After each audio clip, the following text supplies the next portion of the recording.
இன்றைக்கி அபூர்வ ராகங்கள் படத்தில் வரப்போகிற கேள்வியின் நாயகனையோட சுச்சுவேஷன் பற்றி நம்ம பேசலாம்.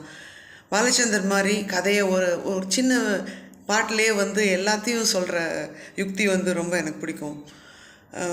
கேள்வியின் நாயகனையில் 3 சுச்சுவேஷன் ஹேண்டில் பண்ணியிருப்பார். மேஜரோட பையன் கமல்ஹாசன், ஸ்ரீவித்யாவோட பொண்ணு ஜெயசுதா, ஸ்ரீவித்யா சிங்கர். இப்போ ஜெயசுதா ஸ்ரீவித்யா கிட்டேருந்து பிரிஞ்சு போயிட்டு மேஜர் வீட்டில் இருக்காங்க. கமல்ஹாசன் மேஜரை விட்டு பிரிஞ்சு போய் ஸ்ரீவித்யா வீட்டில் இருப்பாங்க. இந்த 2 ஜோடிகளுக்கும் ஒரு சின்ன நேசம் வந்துடும். ஆனால் இவங்க 2 பேருக்கும் தெரியாது இவங்க பொண்ணு தான் பையன் தான் அப்படின்னு தெரியாது. ஸோ தெரிய போது என்ன ஆகுறதுன்னா, இந்த பொருந்தாத காதலில் மேஜர் கேட்பார் கடைசியில் தெரியும் போது, நாங்கள் 2 பேரும் உங்கள் காலில் விழவா இல்லைன்னா நீங்கள் 2 பேரும் எங்கள் காலில் விழுந்துருக்கீங்களா அப்படின்னு சொல்லிட்டு ஒரு காமெடியான situation, serious cum comedy situation. கடைசியில் கச்சேரி நடக்கும் ஸ்ரீவித்யாவோடது. கமல்ஹாசன் மிருதகம் வாசிச்சுருப்பார். மேஜரும் ஜெயசுதாவும் ஆடியன்ஸில் உட்காந்துருப்பாங்க. இப்போ என்னாகும், கமல்ஹாசனை அப்பா கிட்ட போக சொல்லி அந்த பாட்டில் ஃபஸ்ட்டு பகுதியில் வரும், பழனி மலையில் உள்ள வேல்முருகா சிவன் பல்லாண்டு ஏங்கி விட்டான் வா முருகா அப்படின்னு சொல்லிட்டு ஸ்ரீவித்யா பாடுவாங்க. கமல்ஹாசன் கோச்சுன்னு எழுந்த ஸ்டேஜுக்கு சைடில் போயிடுவார். செகண்ட் சுச்சுவேஷனில் அதாவது ஸ்ரீவித்யாவை சின்ன வயசில் குழந்தைய கொடுத்துட்டு ஏமாற்றிட்டு போன காதலனான நம்ம ரஜினிகாந்தோட ஃபஸ்ட்டு படம் இது. அவர் ஒரு சீட்டு கொடுத்து விடுவார் குழந்தைகிட்ட. அதை அவங்க பார்த்த உடனே அவங்களுக்கு தெரிஞ்சு போயிடும் தன்னோட பழைய காதலன் வந்துட்டான்னு. அவங்க ரொம்ப ஆங்ஸைட்டியில் அவங்க அப்படியே தேடுவாங்க ஆடியன்ஸில் ரஜினி எங்கே இருக்காருன்னு. கடைசியில் கண்டுபிடிச்சிட்டு தலைவன் திருச்சானூர் வந்து விட்டான், மங்கை தர்ம தரிசனத்தை தேடுகின்றான் அப்படின்னு சொல்லிட்டு பாடுவாங்க. அது ஒரு சுச்சுவேஷன். அப்போ என்ன ஆகும், இவங்க கமல்ஹாசன்கிட்ட பழனி மலையில் உள்ள வேல்முருகா சிவன் பல்லாண்டு ஏங்கி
ரஜினி தெரிஞ்ச உடனே இவங்க பாட்டில் நடுவில் அழுக வந்துடும்.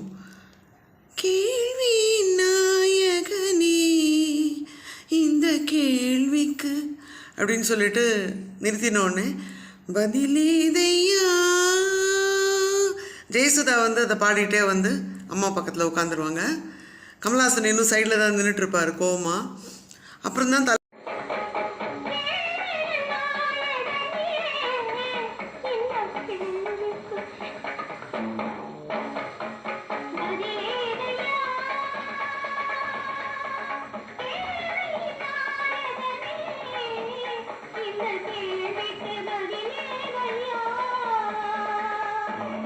இந்த மாதிரி ஒரே லைனில் எப்படி புரிய வைக்கிறாரு பாருங்க பாலச்சந்தர்.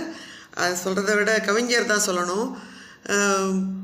உடல் எப்படி முன்பு இருந்தார்படி, physically I am as always அப்படின்னு, ஆஸ் பிஃபோர் அப்படின்னு சொல்கிறாங்க. மனம் எப்படின்னு கேட்குறாங்க. மனமும் வந்துட்டு நீ விரும்பும்படி தான் சொல்கிறாங்களே தவிர அவங்க விருப்பம் என்னன்றது சொல்லலை.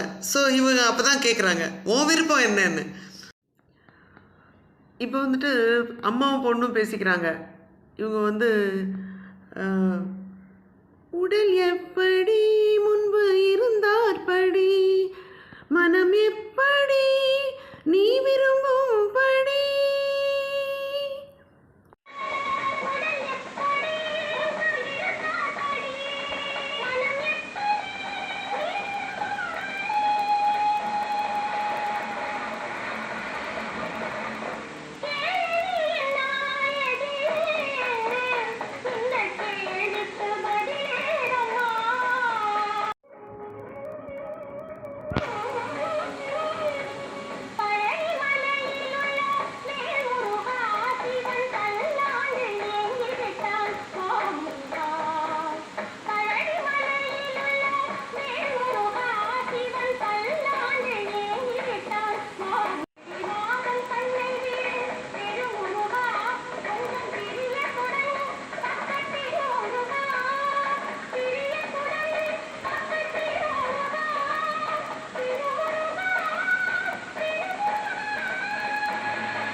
இந்த சுச்சுவேஷனில் வந்து எவ்வளோ அந்த சீக்வன்ஸ் வந்து எப்படி யோசித்து எழுதியிருக்காரு பாருங்க.